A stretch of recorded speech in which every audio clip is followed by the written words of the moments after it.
If you're wondering what the best age is to file for Social Security, you've come to the right spot because I'm going to give you a few things to think about that no one else has.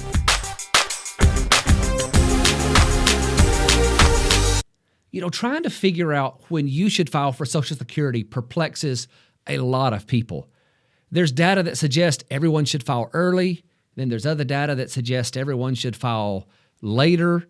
And it just leaves individuals really confused. And I know this because it's the number one question that I'm asked.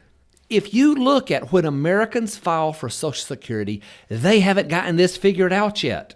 In fact, nearly 60% of all Americans file before full retirement age.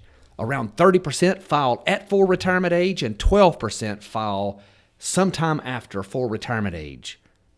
What's interesting is that those that file before full retirement age, the vast majority of those are simply filing at age 62, the earliest age they can. And there is no way that just filing at the earliest age possible was right for nearly half of all 62-year-olds.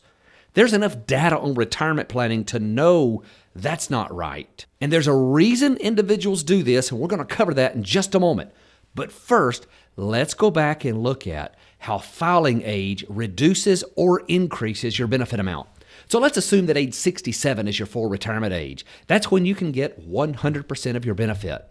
If you file at 62, you're going to get less, around 70% of your benefit. And you'll see that benefit increase all the way back up to your full retirement age. And then if you file after your full retirement age, you'll get slightly more than what your full retirement age benefit was. It's increased by 8% per year all the way up until age 70. So then why are so many people making this bad decision to file at the earliest age possible? There's a term that behavioral economists use called hyperbolic discounting. It's a cognitive bias where individuals are willing to receive a smaller reward today instead of a known larger reward later. And it's more pronounced as the reward gets closer. For example, imagine you're offered $50 today or $60 in 1 week. When they did the surveys, they found that most individuals would say, I want my $50 now, thank you. I don't want to wait a week because it may not be there. However, when they changed the question and said, would you rather have $50 in a year or $60 in a year and 1 week? Most of the individuals responded and said, you know what? I'll wait the 53 weeks. And what they're thinking is, I've already waited a year. What's another week?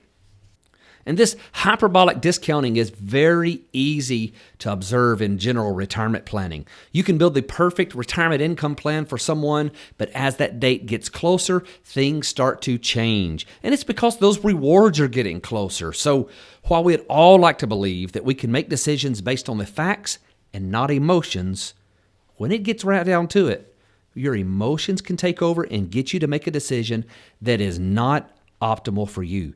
And that's why we're seeing so many individuals filing at the earliest age possible.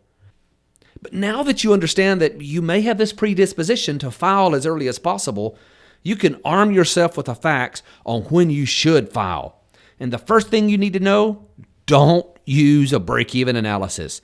This old school approach to figuring out when you should file only takes into account your life expectancy and completely ignores the other factors that should be part of a great filing decision.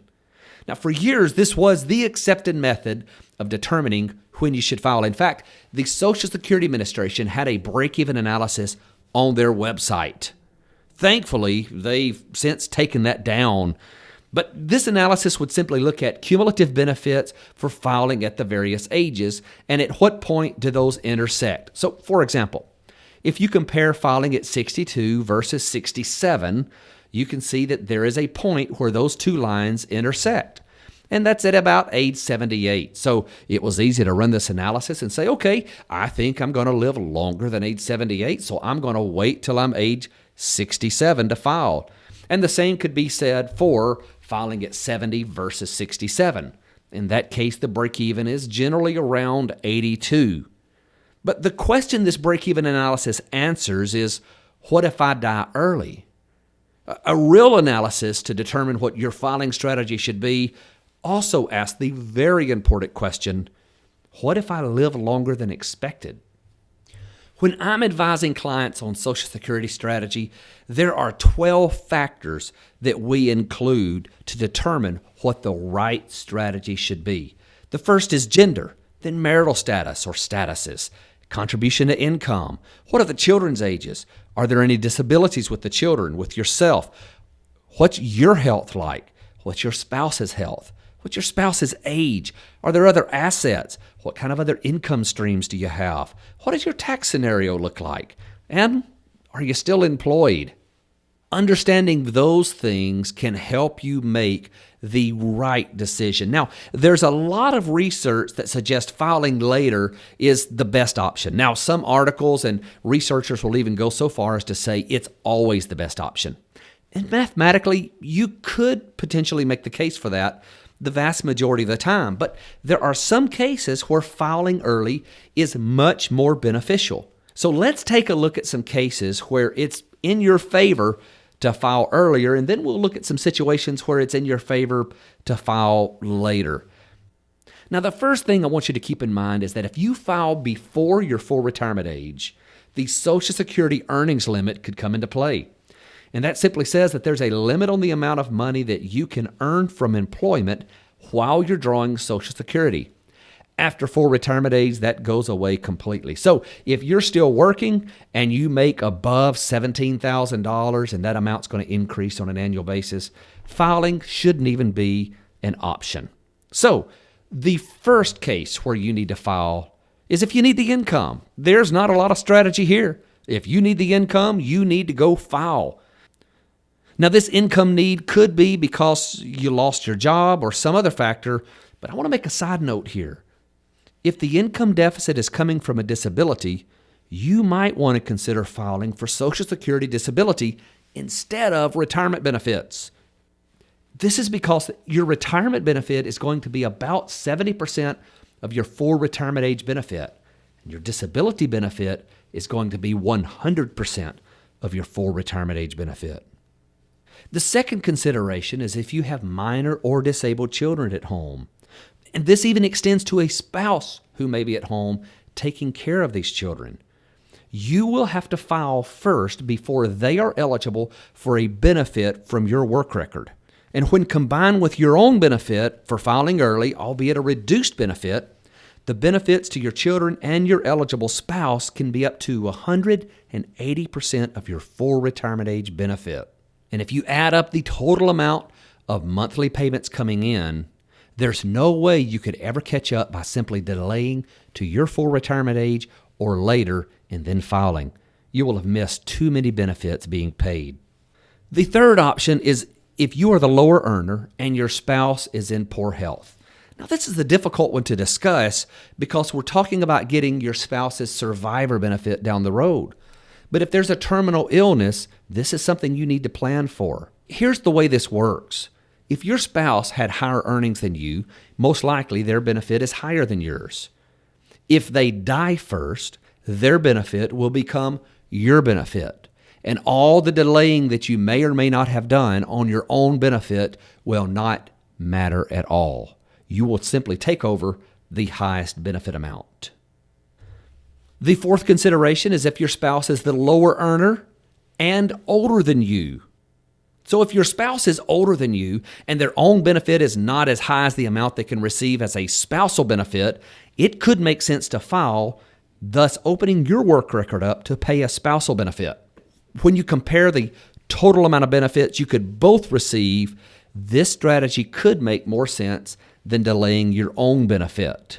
And the fifth consideration for filing early is if you are entitled to both survivor benefits and your own benefits. While this strategy is highly dependent on the math, it could make sense to file for your survivor benefit as early as age 60, by the way, not 62, as early as age 60, and then switch to your own benefit later. So those are the factors that determine whether or not you should file early. But what are some of the factors that determine when you should file later? Well, the first thing is, if none of those early factors apply to you, you should probably just file later. How much later? Well, that is subjective. It depends on your unique situation, but one thing should be very, very clear. Retiring and filing for Social Security does not have to happen at the same time. It may be optimal for you to file for benefits years before or after you leave work. Here's a few other things to think about. If you like good returns, filing later makes sense. Imagine for a minute that you heard about an income-producing investment that's backed by the U.S. government. They'll start paying you today, but they have a deal for you. If you just delay for 8 years, they'll increase your lifetime benefit payment by as much as 77%. You think you'd be interested? The truth is that by the time word got out on an investment vehicle like this, it'd probably be sold out and no longer available. But the good news is it is still available. If you delay your benefits from age 62 to 70, your benefit is going to be 77% higher if you're drawing off of your own work record. The third consideration is if you are the high income earner and you expect your spouse to live longer than you. The thought, I need to go ahead and file. What if I die early? Is often quoted as the rationale for filing at 62 by people in my office, and usually it's the men in my office that are saying that. My response is often this: you probably will die early, and that's exactly the reason you should think about filing later. If you're the high income earner, depending on your other resources, delaying your filing could increase the amount of survivor benefit that's left to your spouse. If there is an age difference, this is especially important. If your spouse is much younger than you, there's going to be many years where she'll collect that benefit in all likelihood. And if you delay, it's going to be a higher benefit. And the fourth consideration, if you'd like to potentially lower your tax bill. Now, I'll tell you this. Your tax advisor is the best resource for recommendations on a tax plan. It could make sense to delay filing, though, to reduce your taxes in retirement. It won't work for everyone, but for those in that right income bracket, this could be huge. If you look at the way Social Security benefits are taxed, somewhere between 0% and 85% of your benefit amount is added to your taxable income. And that's all through the provisional income calculation. And I also have a video out there on that. But the strategy we're talking about here is potentially front-loading your income needs with distributions from a retirement account, letting your Social Security benefit increase, and then taking that benefit later. If you want some more information on that, your accountant should be able to help you figure out, does that make sense to you? There's one thing that's clear here. There's no one-size-fits-all answers or rules of thumb for Social Security filing. Even this video didn't cover all the factors you need to know to make a great decision. So if you'd like some help in making your decision, here's what I'd suggest.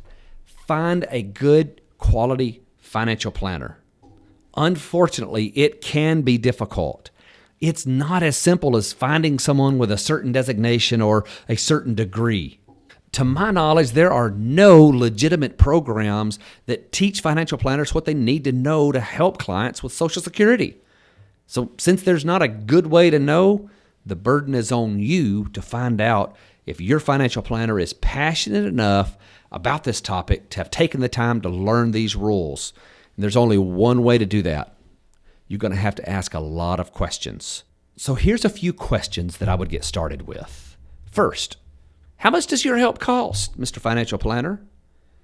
If they say nothing, please find another financial planner that will charge you an hourly fee for this kind of help. Because if they're doing it for free, most likely there's an investment pitch tied to it. Now, if it's your financial planner, you've had a relationship with them for years, maybe they're already charging you an ongoing fee for management or something like that, it's likely they would roll in that assistance to the services they already provide to you. But beyond that question, here's some additional questions that you need to ask. What's my full retirement age? They should ask you what your birth date is and give you a number. What are the length of marriage rules? How does work affect my benefit? Can you explain provisional income? These are very basic questions that any financial planner who's really good in Social Security, they'll be able to answer that quickly. If they don't, keep looking. If you're diligent in your search, you're going to find the help you need. And remember, this is your retirement, so take charge. Well, I hope I've helped you out today in this video. Before you leave, could you take just a moment and subscribe to my YouTube channel? That way you'll get all these videos as they come out, and you're not going to have to remember to come out here and look at my channel. Also, if you look up at the screen now, you're going to see some videos popping up that I think you'll like as well.